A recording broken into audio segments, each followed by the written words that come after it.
어제 용산 대통령실 로비에 가림막이 설치되고 도어 스태핑은 중단됐습니다. 대통령실 이전의 명분이자 소통의 상징 쇼는 끝났고 가림막은 과거 명박산성처럼 불통의 상징이 돼버렸습니다. 공간이 의식을 지배한다고 하더니 국민을 대신하여 만나는 언론을 탄압하고 폐쇄한 공간에는 어떤 의식이 지배하는지 궁금합니다.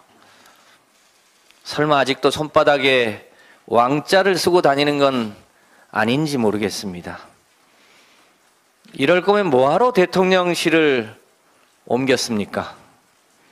아무리 봐도 첫 단추를 잘못 끼운 것 같습니다. 이제라도 돌아가십시오. 윤석열 정부 집권 6개월 만에 대한민국 경제와 민생은 풍전등화입니다.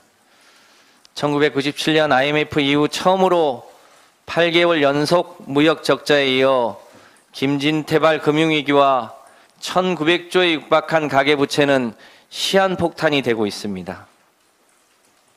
이런 위기를 극복하려면 정부 여당은 야당과 협치하며 국민 불안을 희망으로 바꿔야 할 때입니다. 그런데 윤석열 정부는 협치는 없고 오직 야당 파괴와 조작 수사만 하고 있습니다.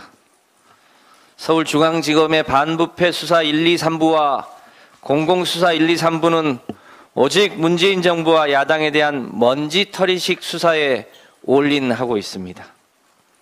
최소한의 균형이나 공정성은 사라진 지 오래됐고 군사 독재보다 더한 검찰 독재가 민주공화국을 위협하고 있습니다.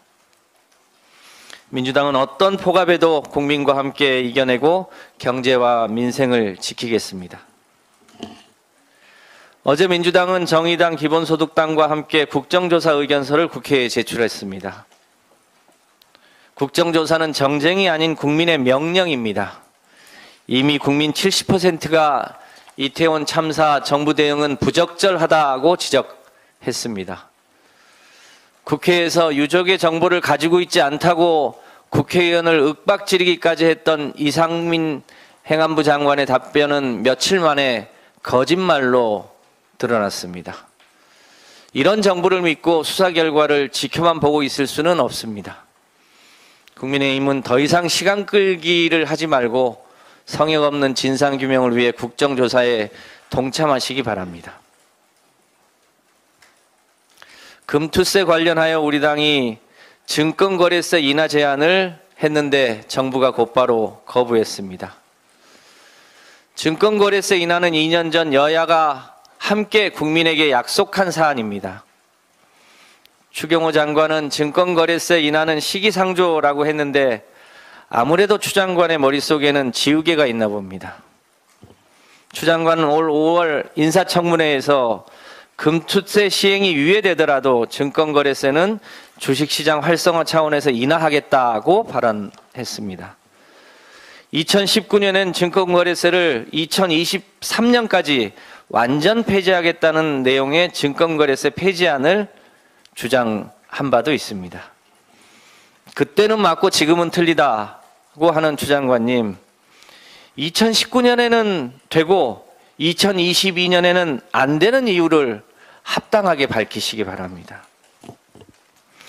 세수 부족을 이유로 증권거래세 인하에 반대하는 것은 자가당착에 불과합니다.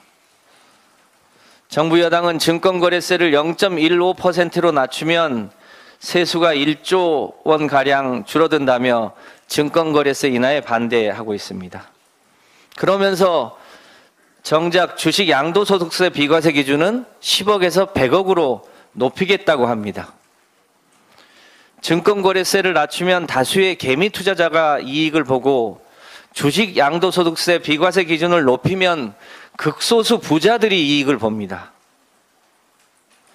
정부 여당은 초부자들의 이익은 옹호하면서 왜 서민들의 이익은 안 된다고 하는지 그 이유를 알 수 없습니다. 민주당은 금투세 유예와 관련하여 첫째, 증권거래세를 현행 0.23%에서 0.15%로 낮추고 둘째, 주식 양도소득세 비과세 기준을 10억에서 100억으로 높이는 초부자 감세를 철회할 것을 제안한 바 있습니다. 정부 여당은 민주당의 이와 같은 제안을 다시 한번 진지하게 검토할 것을 요청하는 바입니다. 이상입니다.